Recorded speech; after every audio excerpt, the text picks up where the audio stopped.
City of Saugatuck City Council meeting for April 13th, 2026. Please join me in the Pledge of Allegiance. Pledge allegiance to the flag of the United States of America and to the republic for which it stands, one nation, under God, indivisible, with liberty and justice for all.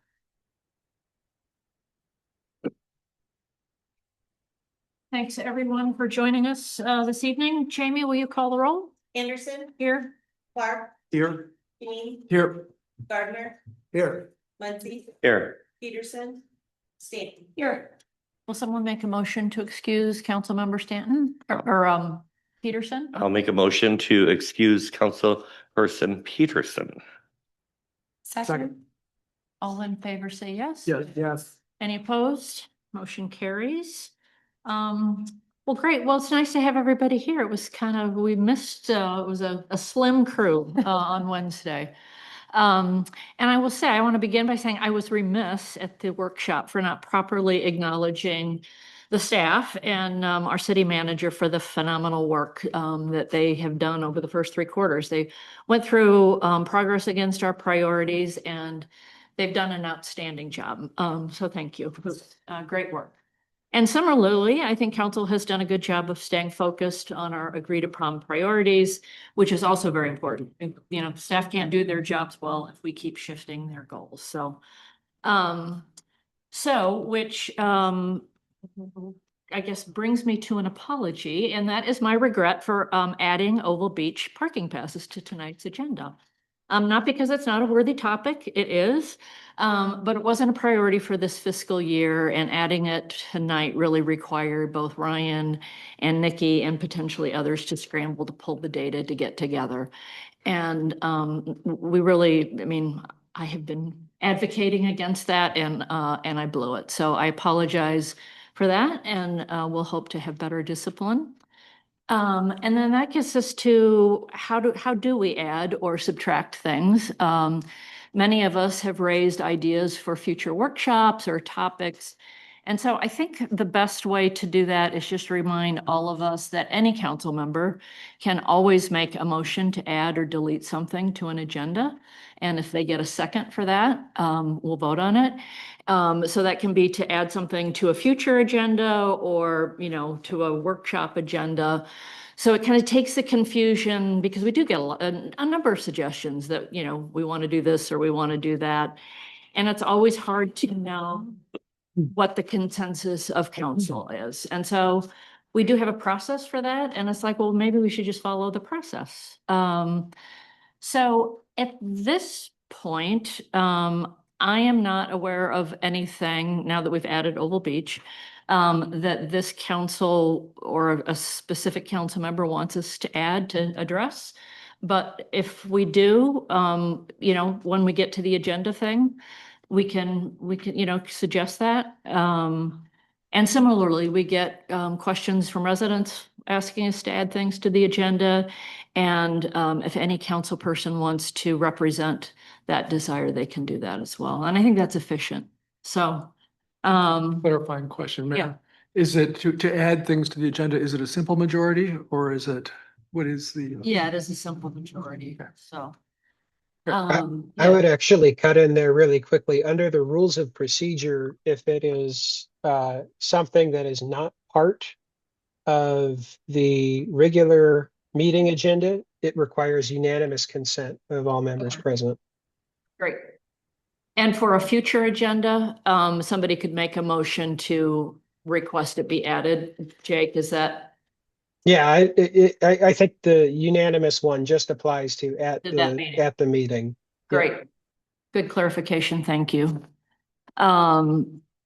So I think that will make this a neater process, and then we aren't having to guess who wants what. And everyone then feels, you know, knows how they can make their wishes heard. So, and then the last point of order is to remind us that during our council comments, those are strictly for comments. It's not a discussion. It's not a Q&A. So anyway, getting back to the beginning, thanks to staff. What an awesome first 3 quarters.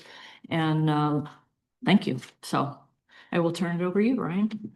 Well, thank you, Mayor, and good evening, Council. Just a couple highlights from my report and then a couple of additional items.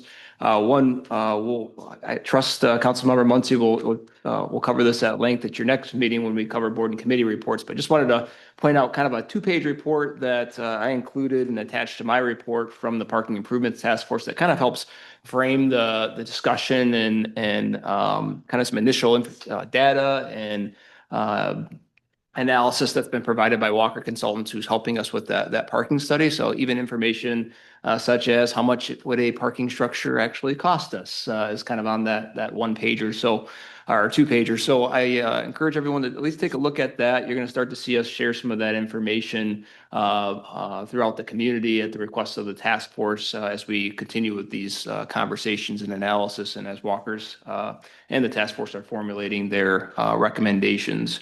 Your next workshop meeting next week will be my budget presentation to you. So similar to past years, we'll get you kind of all the raw numbers from the initial draft budget in your packet on Monday, and then I'll actually have a presentation to go through with you on Wednesday. So if anybody's interested in the budget and what projects are ahead next year and what our other needs are that are ahead next year based on the priorities that you all establish for next fiscal year, I will encourage them to attend that workshop meeting. And similar to past years, we'll make sure that we have a link to that meeting that we share with the community and a copy of that presentation for everybody as well. In addition to that, you might have saw it come out late today that planning work for Elizabeth Street continues, and taking a look at some different options that we have there, and kind of some pre-design work that's ongoing. Kind of an open house style session similar to Maple Street is scheduled for April 28th. A couple different time slots, one from 3 p.m. to 4:30 p.m. and then another from 5:30 p.m. to 7:30 p.m. It's kind of drop in anytime that works for you. I'll be here, our engineers will be here. Michelle, our project and administrative coordinator with Public Works will be here and to kind of go over some initial options that our engineers are looking at and really, it's an opportunity for the community to provide feedback.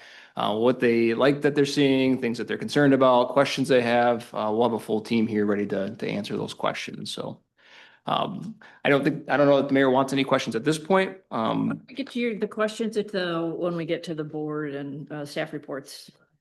We can do that. And then the other piece, I just wanted to recognize our deputy city clerk, Sarah Williams. She recently completed year 3 of her kind of training to become a level 1 Michigan professional municipal clerk. So we now have both Jamie and Sarah certified with that designation. And so I just want to congratulate Sarah. She's not here, but I want to let at least all of you know that. And we'll take back some kudos to her on that. But want to let you know that staff continues to train and earn certifications and continues to get better. So thank you, Mayor. All right, that takes us to agenda changes. Anyone have anything to add or delete? All right, that takes us to guest speakers, and I don't believe we have any.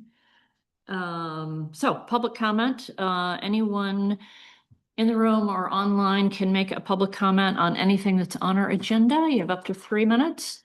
You just introduce yourself. Hi, council members, staff, city manager, Mark Lachey, 345 Grand Street. I am rising to speak regarding item number 13B, eliminating the resident fees for Oval Beach. I will say my conclusion first, in case I run out of 3 minutes. I believe that the city would be well served to remove the $20 resident fee for Oval Beach. The thing I hear most, if there's a complaint of people who live in town, is that the taxes are too high. And I think it would be a wonderful gesture and token to our taxpayers, residents, whoever, to make the beach free. There's no other park in Saugatuck that charges a fee. Douglas doesn't charge a fee. The township doesn't charge a fee. And so I want to do a couple numbers things. In your packet, $8,700 is what they raised last year. That is 12% of the profit from last year, less than 1% of the total revenue from last year. I think it's grossly insignificant. For example, another number was thrown out is we need to help pay for a $300,000 Mount Bald Hut bathroom. It would take 34 and a half years if we applied 100% of the residents' fees towards paying off the bathroom, 34 and a half years to recoup that $300,000. So this is a really insignificant amount of money that I believe somebody who wrote the memo is trying to make it a bigger thing than it is. Let's see. There was a thing about, okay, oh my gosh, we would jump from 400 passes to 800 passes. One of the things that's changed from 2010 to now is the rise of short-term rentals. So there are less people actually living here year-round. Yes, every short-term rental might pull a pass, but I don't think that's a guarantee. So I think that's a theoretical argument. And the Culver Street lot, I don't think that the city should be in the business of supporting the schools. That's not one of our tasks. And I also think that I don't know what percentage of city people, for example, I live 3 blocks in the Culver lot. I sure as heck don't park there. Real quick. So the time staff needed to issue taxpayer passes will likely double. Well, if you minus out the time that they will have to process the checks or payments, and finally, oh my gosh, they would have to order more passes. Well, you know, that's a little more stickers, a few more stickers. I mean, those last couple arguments seem rather specious to me. And it's like they're looking for reasons to not eliminate the pass, which I think would be a real benefit to the residents of the city. Thanks a lot. Thank you, Mark. Anyone else in the room wish to speak? Anyone online wish to speak? Raise your little Zoom hand if you do. I don't see any, do you, Jamie? No. All right, can I close this public comment, which takes us to the consent agenda. Can I get a motion? Mayor, I'd like to make a motion to accept the consent agenda as presented in our agenda packet. Is there a second? Second.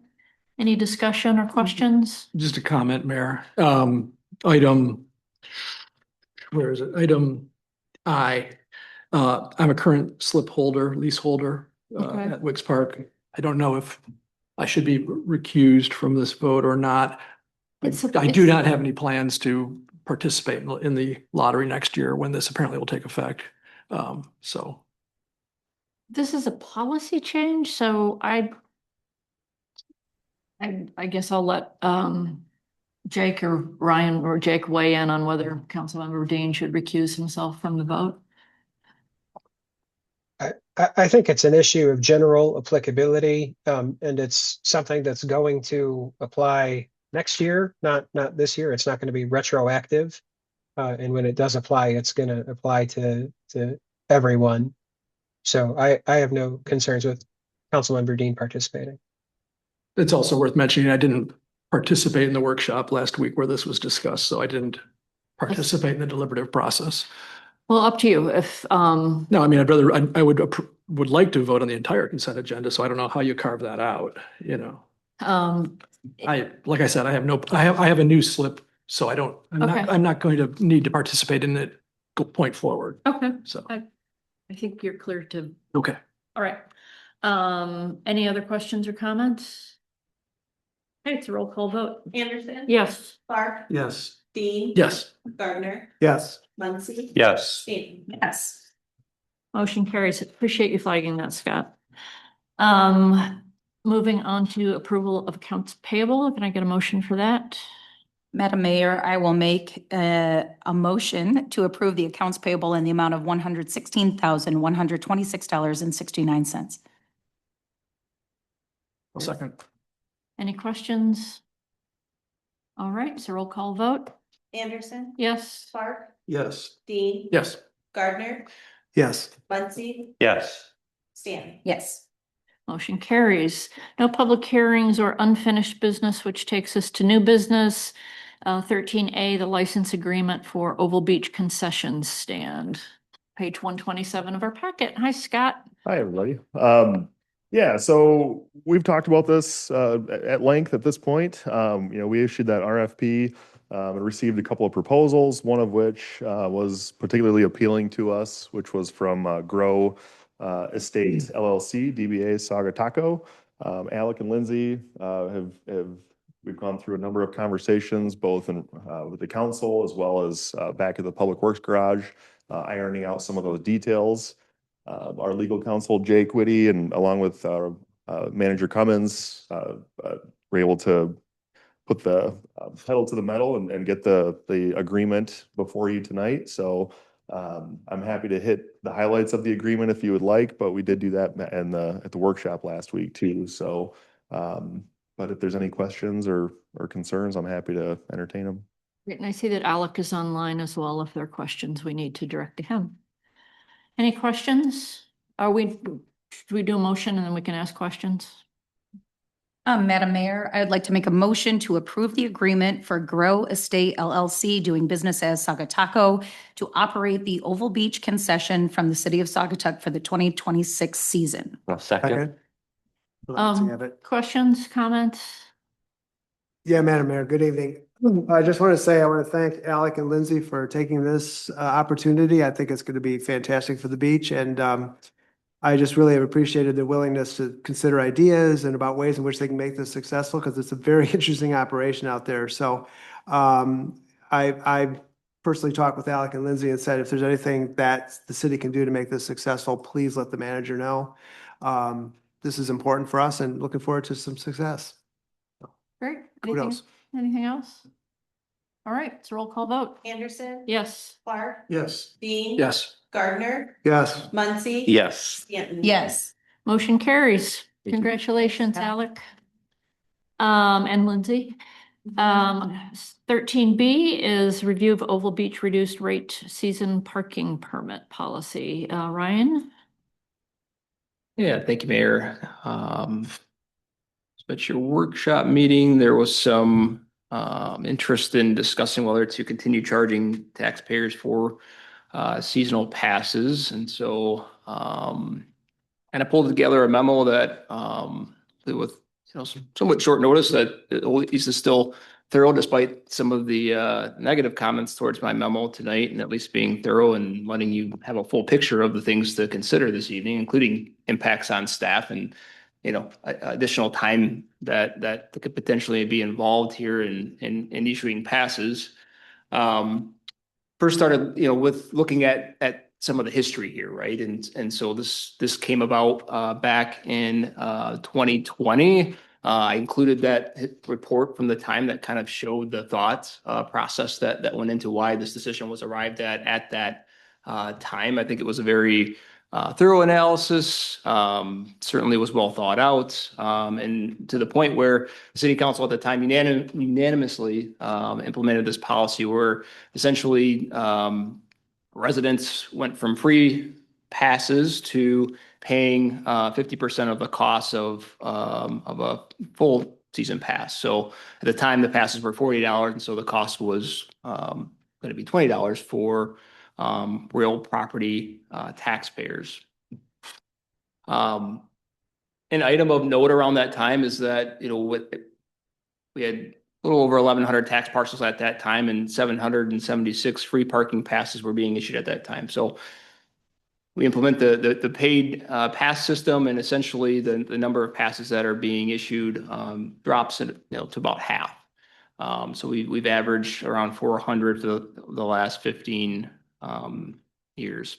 So we pulled together the kind of financial history to kind of show you what we've brought in each year from this system.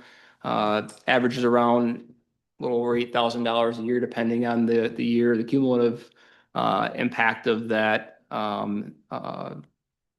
revenue amount is over $112,000. So from my perspective, not insignificant. Certainly may sound that way if you're looking at just one given year, but when you talk about the cumulative impact of that, especially when you're talking about the cost of infrastructure, and that infrastructure, is something that's enjoyed as an amenity for many, many years, that that it is something that is impactful, especially when we look at it over a period of time. We haven't changed the amount since 2010, so it stayed $20 since then. So essentially what we have is a situation where today it's $75 to purchase a season pass, or at today's price, the residents have even more of a discount where they're paying 27% of the full price. And as I noted in my memo, right, as an example, we just paid over $300,000 for a new restaurant at Bald Head, right? That's all connected to that area and the beach and the experience that the users have. That over $100,000, you know, is a third of that project cost. And as we have looked at our capital improvement plans, with all of our needs across the city, our capital needs are significant, including significant just at Mount Bald Head alone, right? The upper platform, we talked. You've prioritized the working on the steps next, as well as the river decks there. That work is estimated to cost over $1.3 million. So again, when we start to collect these fees and apply it over a period of time, you know, that's a chunk of that cost that is very real, that we need to figure out how to pay for it, right? It's going to need to come from somewhere, and it's competing against several other needs. And as I noted in my memo, at this point, users are paying for the beach, right? There seems to be a little bit of a notion out there that, well, taxpayers are also paying for the beach, but as you can see, the user fees are actually what's supporting and paying for the needs that are out there from an operational perspective, but also, at least the last couple of years, we put some dollars aside for actual future capital needs, but that hasn't always been the case. Obviously, the increase in fee for seasonal passes has helped greatly, but certainly the resident passes are still a piece of that puzzle. So yes, I do think that, you're right. I don't know exactly that we're going to see a doubling of the amount of free passes that go out. I think it's, given the historical data, which was great that they had that's possible that we could get back to that point eventually. Yes, that is that many more touch points with staff. Again, that's what we're here to do, and we're here to provide that service, and certainly we'll do it. But it's worth noting, though, that you're going to have some secondary revenue impacts, right? So if more people are obtaining free passes, those are spaces that, paid users aren't paying for anymore out at Oval Beach, and the same is true for the Culver Street lot. Now, I can't quantify exactly that, but it's going to have some impact. So it's not just looking at just the lost revenue from the past revenue that you're potentially will be waiving by making these free. So from a staff perspective, given your capital needs that are so great and the capital needs that we have, I don't see that we're in a position to cut a revenue source that goes towards helping to pay for those things. But that's my recommendation, is to leave the current policy in place, but ultimately it's a policy decision for all of you to wrestle with and ultimately make a decision on. Mayor, may I ask the manager a few questions? Yeah. So hypothetically, under what's being proposed, someone that owned 2 taxable properties would be given 2 beach passes. Is that correct? I think it's up to you. Okay. Right now, you're eligible for 1 reduced price pass, and then you have to pay for full price for any additional. So certainly Yeah. it's limited to 1. And The reason I ask is I go back to the boat slip lottery. There's a situation, just a fact, that folks that had 2 taxable properties were able to apply for, twice in the lottery, doubling their chances. So I'm just wondering if that'd be the same situation, and then it would apply equally to, what is it? We have 39% of houses in the residential district that are R1 that are rental properties. So we'd be giving passes to people that are renting that may not even be here during the summer months because that property is a full-time rental. So there's those 2 issues that make me not in favor of doing this. I'm very sympathetic to the issue of affordability that people are facing. A lot of people are really having a difficult time making ends meet. But I think although the simple solution would be, if you have a taxable property, you get a beach pass. I would propose doing it somewhat differently. And I would also propose making it, if we're going to go down this road, I would make it budget neutral. And the way you do that is, you know, all 6 of us at this table received a W-2 for $1,200 for our participation, our per diem for participating in these meetings. Mayor receives a little bit more, 150 extra a year per the charter. I would be willing to, if the rest of the council is willing to go along, to forego our per diem. That would probably require something going before the compensation committee that the city has and a change to our charter. But that would easily create about $10,000 that could be used to give beach passes to people that are in need of a beach pass. And rather than burdening staff with that, I would look to entities like the Rotary, like our school, like the American Legion, which, full disclosure, I'm a member of, to find people that either are deserving because of their financial situation, a free beach pass, or something to honor them for their military service, or something to incentivize performance by our student body, because we all know that our young people, it's one of the really only things you can do in the summertime. If you're under 21 in Saugatuck, is go to the beach. I know my kids spend a lot of time there in the summer, hanging out, even kind of for sunset, because that's kind of a social activity. So I would support it that way, but I cannot support just blanket giving every taxable parcel, many of whom have multiple parcels, many of whom are short-term rental businesses, a free beach pass where I don't see the need. I also think there'd be tremendous blowback from our neighbors. I've never had a resident in this town ask me about a free beach pass. I've had plenty of my friends and neighbors outside of the city of Saugatuck complaining about the increases in their fees to park at our beach. So the only way I would go along with this is if this council was going to give up our $1,200 a year, a little bit more for the mayor, and our per diem to make this revenue neutral for our budget. And that would take a process, but I'm willing to go down that process.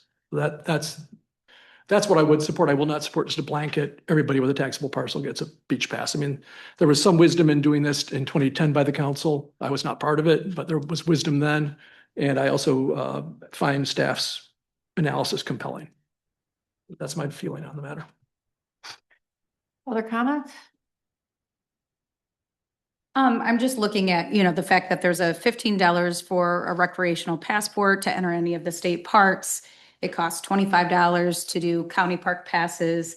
I think $20 for, one pass per resident is not a lot to ask. And like Ryan pointed out, it was like $112,000 over, a roughly, 10-year period, 15-year period.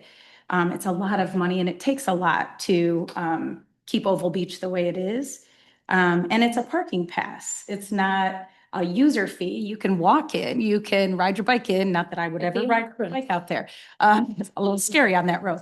But you can get to Oval Beach a number of different ways for free, but it's a parking pass. It's to be able to pay for parking out there and it's limited. So that's how I feel. That's just the simple way I look at it. Great. Exactly what Lauren said is what I say. So others? Yeah, I'll weigh in. I know that when the residents were asked to, start paying for the passes, there was quite an uproar. They had everybody from people who just wanted to go and see the sunset at night, weren't able to now felt that their, was being taken away. So that, I know it was a very unpopular decision, and I'm sure it was debated and thought out. And there were a lot of good reasons for it. But here we are now, and I think residents in this town are burdened with very high taxes, right? I think we pay much higher than the average tax rate in a lot of communities in this state. And I see the, Oval Beach as an asset of the city, and I think that the stakeholders of the city should have access to it. I mean, that's just what I believe. When I look at the financials, And I respect all the work that's been done, and everything that Ryan's saying is absolutely true. There'll be some hidden financial things here that we just don't know about. But also kind of make note here, I mean, thanks to the good work the staff's done, it's an amazing financial performance. If you look at the last couple of years, we're running about 8.5%, if that's right in my head, operating profit.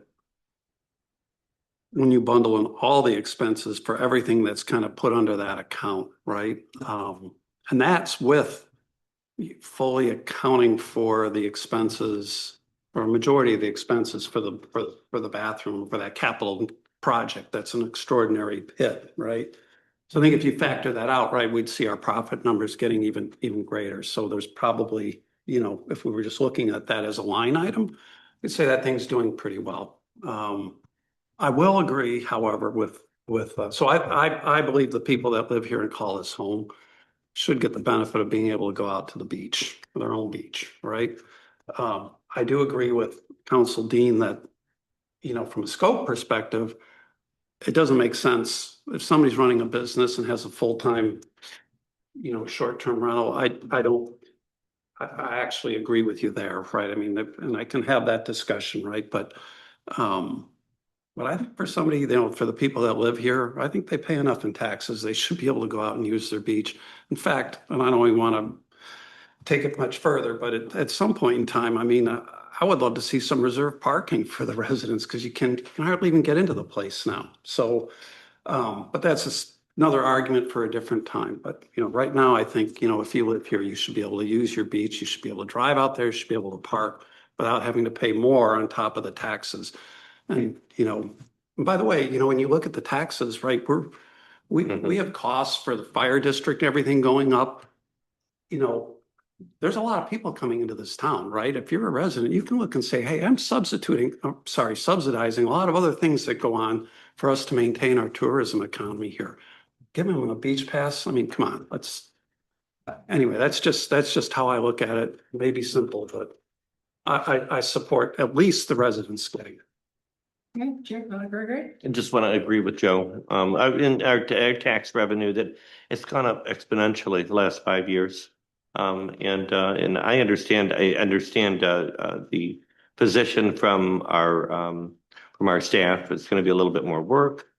But I feel that I just feel like if you're paying our taxes, you're a property owner. How could we make sure that it's going to, just one property owner, whether you own 3 or 4 properties, just that one person. I know it can be written that way, but I agree with Joe. Russ? Yeah, thank you, Mayor. I want to thank Mark Lachey for his comments. Thank you for bringing that to our attention. I've heard those similar comments from a lot of different residents in town over the past few years. And fortunately, I've been able to be around this topic for a few years. In this tax situation back in 2010, when that initial analysis was, by the way, thank you, Ryan and staff, for putting this together and putting that information. We're in a far different tax situation we were 16 years ago. Finances were more constrained back then. As a matter of fact, some of the documents speak to some of the constraints that the city was facing at the time. I personally think we're overcomplicating this. This is a simple motion to approve a complimentary Oval Beach pass to every real property owner. It's that simple. Then I would also make, as part of that motion, at the end of this year, is that the city staff assess the impact and come back to this. As a matter of fact, it's in the document that was supposed to be reviewed on a regular, it doesn't give a specific time frame, but should be reviewed. And this is something we can go back and look at and say, okay, yeah, that was a mistake, or no, it was a really good thing to do. And I think the goodwill and just the fact that, it's Oval Beach is just a really important asset for us. And our real property owners play a crucial role in supporting that through their property taxes and their volunteerism, right? To the commissions and boards. Providing a free annual beach pass is just a gesture of appreciation and will encourage greater use and enjoyment of our shared public spaces. I think it's that simple. Therefore, I'm a yes on So I that. guess I'm just trying to figure out, for people who don't live here full time, or, that use maybe a house as just a business, how do we figure that out? And how do we, just because I'm just worried about, so you're gonna have one sticker that goes on one vehicle like it currently does. So then it can't go on multiple vehicles and that sort of thing. I assume that's that's your thinking. Yes, and that's actually been a topic of discussion for a number of years because people would actually have little things they put inside their windshield. As a matter of fact, I have a neighbor who used to do that. They would put a little thing inside the windshield. They would just take the pass and they just move around their various cars. Right. The system the city has today doesn't allow you to do that. It's one pass and it cannot be changed between vehicles unless you're willing to go and so I don't I see mean, that being an like the issue. way I do it, I buy one pass for my son because he gets there way more often than I do. So that's kind of that's how I've done it. Yep. I just want to make sure that it's not like so many, that they could switch to a bunch of different vehicles Right. or leave for renters or anything like that. So are we ready for a motion? Yeah, I would like to make a motion, Mayor. I move that we authorize the issuance of one complimentary Oval Beach Pass per calendar year to each real property owner within the city of Saugatuck. This initiative will be renewed by city staff at the end of the 2026 season to assess the impact of the policy. This initiative aims to recognize the contributions of property owners to the community and enhance their access to local recreational amenities. I'll second. All right, voice vote. So, Oh, go ahead. just for further discussion, I feel like we don't have enough information on how this is going to be implemented. I don't know. Do we feel like we have enough information on how this exactly will be implemented? I think wouldn't that come back to us? Good. Do you want me to read it? If you could read it a little. Sure. that'd be I'm great. sorry about that. No, that's I move that we authorize the issuance of one complimentary Oval Beach Pass per calendar year to each real property owner within the city of Saugatuck. This initiative will be reviewed by city staff at the end of the 2026 season to assess the impact of the policy. This initiative aims to recognize the contributions of property owners to the community and enhance their access to local recreational amenities.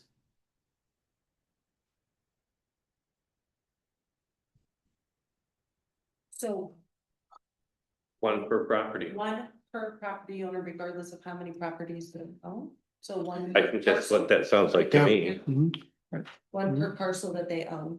No. No, one per person, property owner. regardless of how many parcels they So own. currently they get one per parcel they own. Yes, to each real Correct. property owner. That's currently, but that's not how he read I it. just want to make sure. Yeah, thank you. Well, no, just, I want to make sure, you're understanding your motion as you're making it Mhm.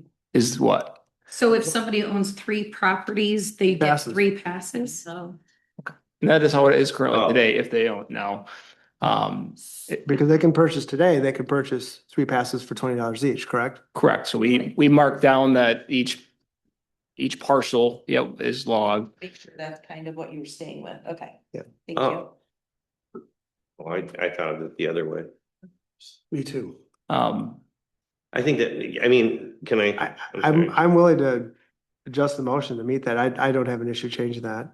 I just feel that if there are people here that own 3, 4, 5 properties, 10, 12, Yeah. 6, 8. Correct, and I feel that it should be with the owner of property, period, whether it be 5, whether it be 1, whether it be 100, They get 1. they get 1. Yeah. So if you own 5 properties, you get 1 free. And then if they've been able to do it that way, then any additional can be purchased.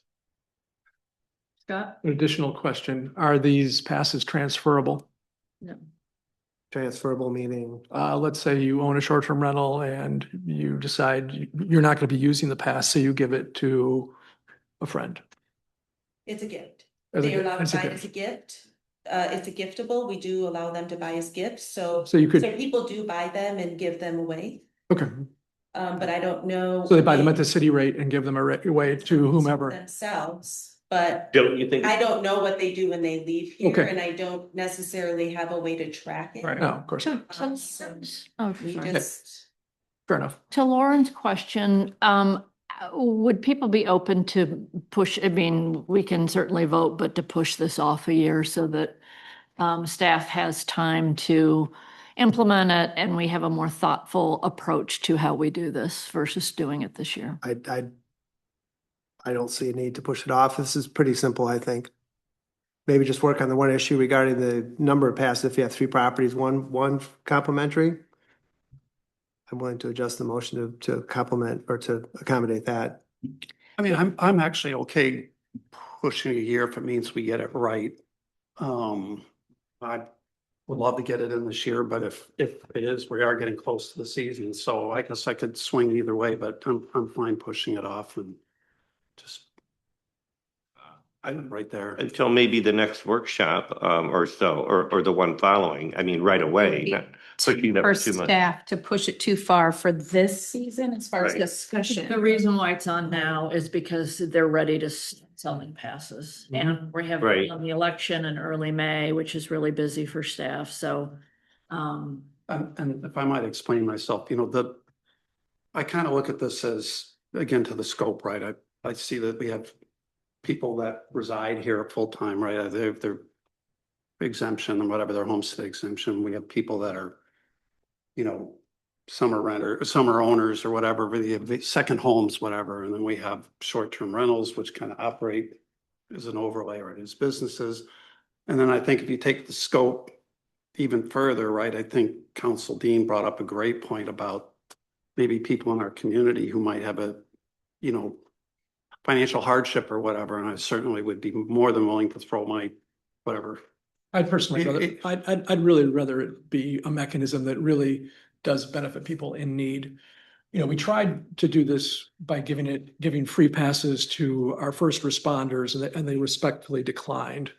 The logic being that having people that are trained medically, at our beach, which is very remote, was, more than enough. And it was also a thank you for their service.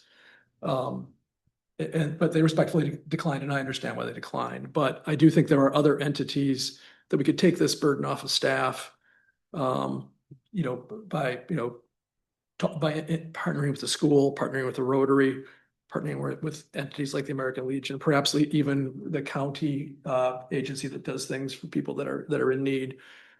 And some of them there may be residents that only deserve a $20 beach pass for free. And I find Councilman Clark's argument, compelling, and that it is part of, you're part of the community and you're a full-time resident. I get it. But still, I think it really should be based on need. I'm not comfortable with, it just feels strange that after we did this in 2010, that now we're gonna back this off for $20 a household. Well, we did look at this 2 years ago, just as a reminder. So it's not like it's been a long time since we've looked at. And really, I think, I would challenge this council to be very, very thoughtful about every dollar we spend. And again, I would challenge all of us to waive our per diem to make this possible for our residents. But that would require, I believe, that council can tell me, or legal counsel can tell me, we'd probably have to change the charter to waive us getting a per diem per meeting, which is $35 for a regular meeting. And that would make over 10 grand right there. That could pay for a lot of beach passes for people in need. So I'd rather do it that way, to be honest. Yep. Councilmember Dean, there have been council members in the past that have actually donated their money, their per diems, back to the city and to the History Center, et cetera. So there's a way to make that mechanism happen without changing the charter, if you choose to do so. Well, I would challenge all of us to commit to that if we're going to go this route. Okay, so I think we have a motion on the table. So the motion is that so every household, even if somebody has 5 or 10 households, they get one per house. That's the motion. Yeah, as we have it today. Yeah, they're paying Okay. $20, but as they have it today. Roll call vote. It hasn't been seconded, has it? Yeah, Gregory did. Gregory Oh, seconded okay. it. Okay.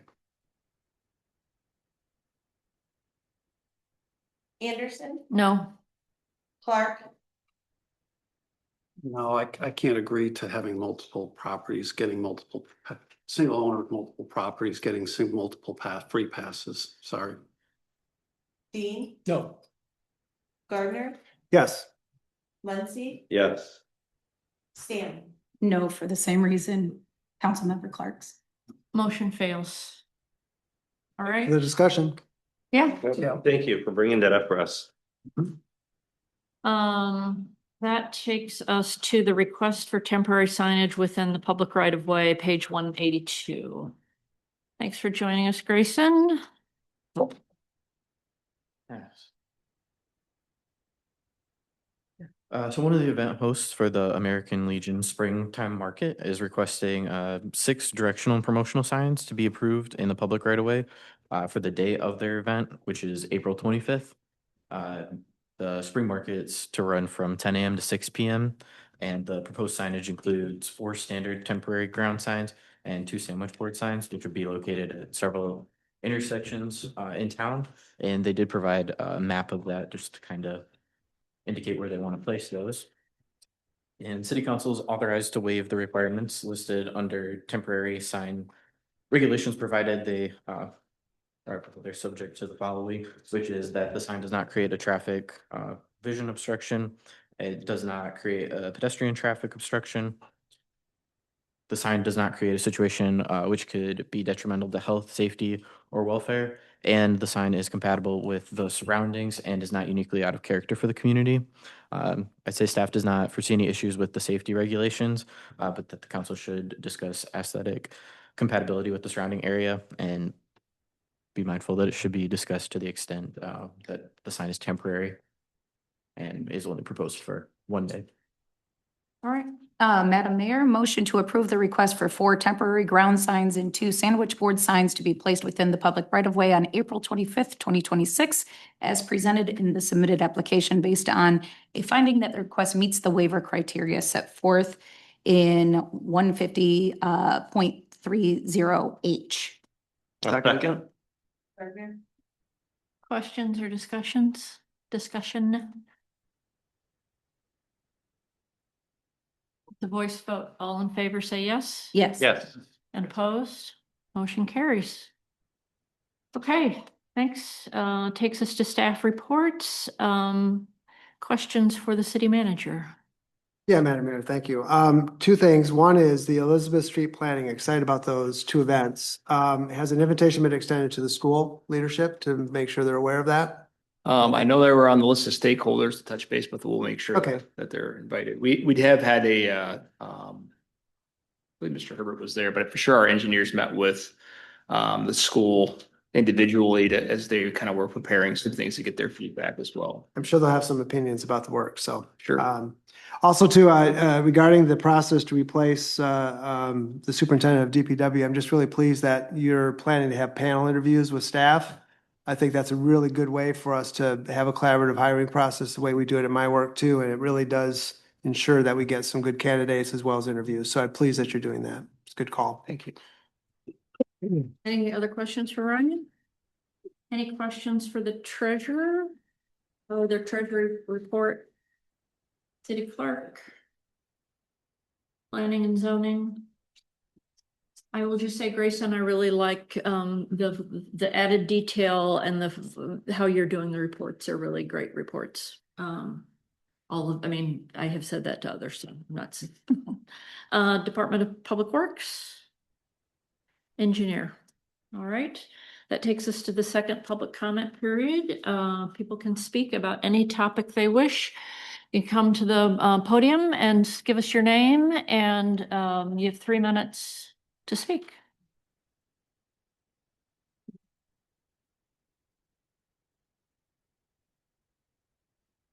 Good evening. My name is Christopher Burnett, and good evening, Mayor Anderson. I emailed you this morning. Yes, nice to see you. Nice to see you, and the rest of the city council. Nice to meet you as well.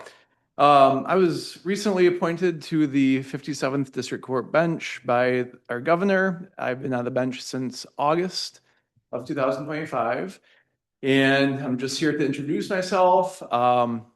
I grew up in Allegan. I graduated from high school in Allegan in 1995.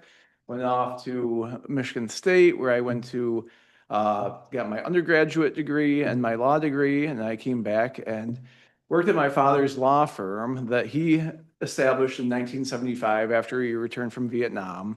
My mom is from Plainwell. She grew up there. My grandparents are Jack and Phyllis Stridle. The football field was named after my grandfather in Plainwell. And so my mom was a teacher at Head Start and then got into public education. And my wife and I moved here in 2005. My wife continues that tradition in teaching in public school. Our three children go to Allegan Public School. They're involved in various sports and activities. We love this area. I was hiking Mount Baldy this past weekend after having dinner at Phil's. One of my first jobs was working at Coral Gables when I was 20 years old. Bar backing and then dealing with Larry and Mike Johnson. And so I was on the morning grind with Mike a couple weeks ago. So I know all of this area. I love this area. It means a lot to me. I practiced for 20 years before reaching out and trying to take a seat on the bench. Judge Belarsion retired, and I was very happy in my private practice. I defended people through the public defender's office, neglect and abuse cases. I never shied away from hard work, difficult cases. But when Judge Belarsion resigned, I wanted to continue that legacy that he had established, and went through the entire appointment process, which is a very demanding process. They look into your background very thoroughly. You're thoroughly vetted. And the governor believed that I was the appropriate candidate. And I have really enjoyed my time on the bench. I start every week with specialty treatment courts, either sobriety treatment court or veterans treatment court. Those are opportunities that you can really change lives. Today we had people that were in their 60s, had been drinking alcohol for as long as they can remember. They'd never gone more than a day or two without drinking. Now we have people that have been sober for 2 years, and their outlook has changed immensely. And I'm very much enjoying my time as a judge. I want to continue that. I will be on the ballot in November as an incumbent judge, and I just wanted to come here and introduce myself. So thank you very much. Thank you. Thank you. Judge? Good make it. Thank you. Anyone else in the room wish to make a public comment? See anyone? Anyone online wish to make a public comment? See any there? All right, that closes public comments. Have a number of correspondence toward the end of the packet, which takes us to council comments. Russ, you want to start? Sure. Thank you, Madam Mayor. Good evening to everybody. Good meeting this evening. Well, one item that I want to mention is we have a planning commission this Thursday evening. And something I'm going to bring up to the planning commission, because something that's beginning to just kind of get my attention, probably most of us, is that there's a lot of development going on outside of the city of Saugatuck at the township, Douglas. There's a lot of probably new properties coming to the community. And what I am anticipating is a lot of those people, whether they're short-term rentals or whether they're, residents, are going to be coming downtown.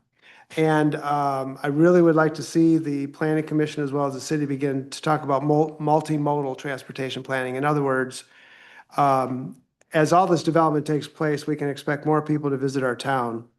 We should encourage those visitors and everyone else to use transportation options other than cars when coming here.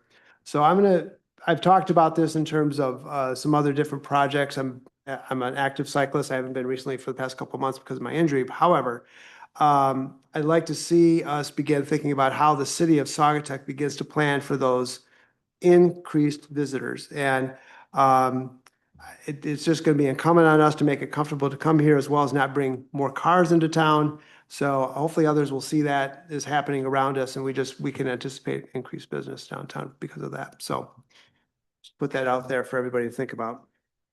Thank you. Yeah, good meeting. Happy spring, everyone. Wanted to thank staff for everything that they've done and call out DPW. We had a neighbor's house that was in danger of flooding because of backed up storm sewers. And I gotta say, it's amazing to watch. Scott came out with a whole crew. They were there right away. They were there all day. They coordinated with Cal Lake. It was really good to see. And I know it got a little bit of attention in the neighborhood, and I know the person who was affected is incredibly grateful. So I want to make sure I thank you guys and called you out for that. Other than that, board meeting for Cal Lake next Monday. Anybody who's interested, and that's about all I have. Great, thanks, Joe. Scott? I would just like to echo what Councilman Gardner said. I am equally concerned from a planning standpoint about the increased visitors that downtown Saugatuck will be getting. I think it's in our interest, that they can safely walk and safely cycle to our downtown area. I was absent from our workshop, but, and I appreciate you, Mayor, and the manager asking me for my thoughts on a sense check on things in terms of things that we might want to try to squeeze in. And I appreciate you analyzing my thoughts on trying to convert the old interurban trail into a bicycle pedestrian route that's a little bit more accessible to cyclists. In other words, creating a better cycling surface, because there really, in my view, is an opportunity to connect the end of the Beeline Trail to that old interurban trail and protect people from that very dangerous hill on Holland Street. And I understand that takes engineering, and I appreciate Mr. Moxie looking at it. And I don't want to, force the staff to play whack-a-mole with some new initiative. But I do agree with Councilman Gardner that it should be something we should be planning for when the new development over by Eiley Services opens up, with a lot of folks that hopefully will be, using bicycles or walking into town. So I do support trying to find a safer, walking path. And I think, in addition to that, the Blue Star Trail, when we get that completed, connecting this side of Saugatuck to the other side of the river, so it's safer for people to walk and cycle, I think will be huge. Continued cooperation with Douglas on that front as well. Because once again, that could solve a lot of the issues we have about people's access to the beach, because everyone has free access to the beach. It's a question of parking fees, and cars. Any of us can ride our bikes for free to Oval Beach or walk there. And I know it's not easy for everybody. And I know some people have mobility issues. But I think that point should still be made. Mhm. And finally, I just want to express my great thanks and gratitude to Scott Herbert for his service to our community. Scott has been an absolute star ever since I came to town, even before I was on council. He is one of the most amazing people in this community. I'm just a big fan of his. I'm devastated that he's leaving Saugatuck, but I'm very happy that he's staying with Cal Lake and is going to remain engaged with the tri-community area in that regard. And Scott, congratulations. I'm really going to miss having you on DPW. You've been a great asset to this city, and I count you as a friend. So thank you for your service to us. Well, I kind of said my thank you on Wednesday. It was too soon. But Scott, thank you so much. I'm so mad at you now. But no, I'm just kidding. I'm happy that you're staying in the area as well. And I'm happy that you're happy. And that, to me, that's important. Our next interurban meeting is going to be this Thursday, the 16th, over at Douglas City Hall. And then also a big thank you to Tony Shippa and the folks with the Saugatuck Douglas Heart Safe community. They've just purchased their first 10 AEDs for the tri-community. They're asking for help from business owners and from community leaders identifying the best locations for them. They can place them either indoors or outdoors. If you know the importance of AEDs, I'm sure you all do. I don't have to go through that. With outdoor units, would be offering 24/7 access to everyone. So if you're a business owner, homeowner, HOA, POA interested in hosting an AED, you can reach out to Tony Shippa. His phone number is 616-836-9139. You can support the effort, of course, donate online at sdheart.org. They're also opening up classes for some of the business owners. Say you want to take your employees, and they're kind of reaching out to see how many people will be interested in doing it.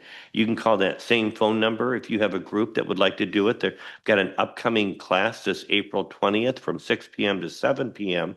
at the Douglas, the Riverside Church of Saugatuck. Used to be a different name. They just changed it. They're on the corner of Old Allegan and Blue Star Highway. So again, you can give them the phone call at 616-836-9139. Get your group. I think it's a great idea to, especially for you guys and folks that are on the water or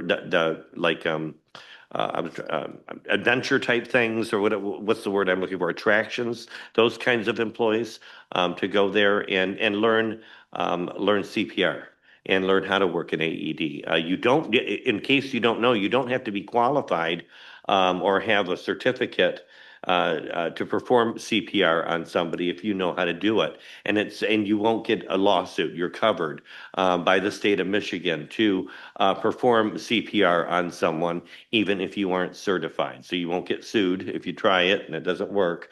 You are covered here in the state of Michigan. So again, thank you to Tony Shippa and all the folks there at the Saugatuck Douglas Heart Safe Community. Heart disease and heart attacks are the nation's #1 killer. Thank you, Gregory. Mhm. Of course, I want to recognize Scott Herbert. Scott said it great, Gregory as well, but I wasn't here during the workshop. As the Parks and Public Works representative, we will miss you. But also I was talking to Ryan earlier how, Scott has so much knowledge of some of the really quirky things about our town and its infrastructure. I mean, everything from the Peterson Mill to the pump that's under the street at Water and Lucy that we all need to know when we flood again. These are things that Scott knows that a lot of people, might not. So we're glad that you're sticking around in this area so you can share that knowledge. And I know that you'll be a huge help to us, to continue with some of the things that only you might know. That being said, we'll miss you a ton, and looking forward to seeing who might apply for the position and being a part of that panel to hire our next person. Great, thanks, Lauren. So I tuned into the parking committees or parking task force last meeting. And for those of you who haven't caught up on where they are, I encourage you to take some time, a lot of information. They've got great data that we can start to prepare for so that when it comes to us later on, we aren't starting from scratch. So thank you, Gregory, for leading that along with Ryan and our consultant. And I'm excited. I know part of the master planning process will be looking at how people get around the community. We talked about that at our offsite. So as you guys on planning continue to flesh that out, starting that vision of how we see connecting by bike and by foot, I think will be important and can really kind of set a mark for what it can be in the tri-communities. And Scott, I mean, thank you. And one of my favorite times, I think, as a human, much less on city council, was getting to ride shotgun in the snowplow truck when we took out the then mayor's mailbox. Wait, no, we didn't take it out. But we got to laugh when we went by our house. You have great customer facing skills. Everybody knows you in town. You really set an example for how to make people feel like the city cares. And that's really awesome. And miss you, glad you're nearby, and appreciate you helping folks as they call you with questions, as they inevitably will. But Cal Lake is lucky to have you, and I hope it's everything you want it to be and more. And with that, how about a motion to adjourn? I'll make a motion to adjourn. Second. All in favor, say yes. Yes. Yes. Meeting adjourned.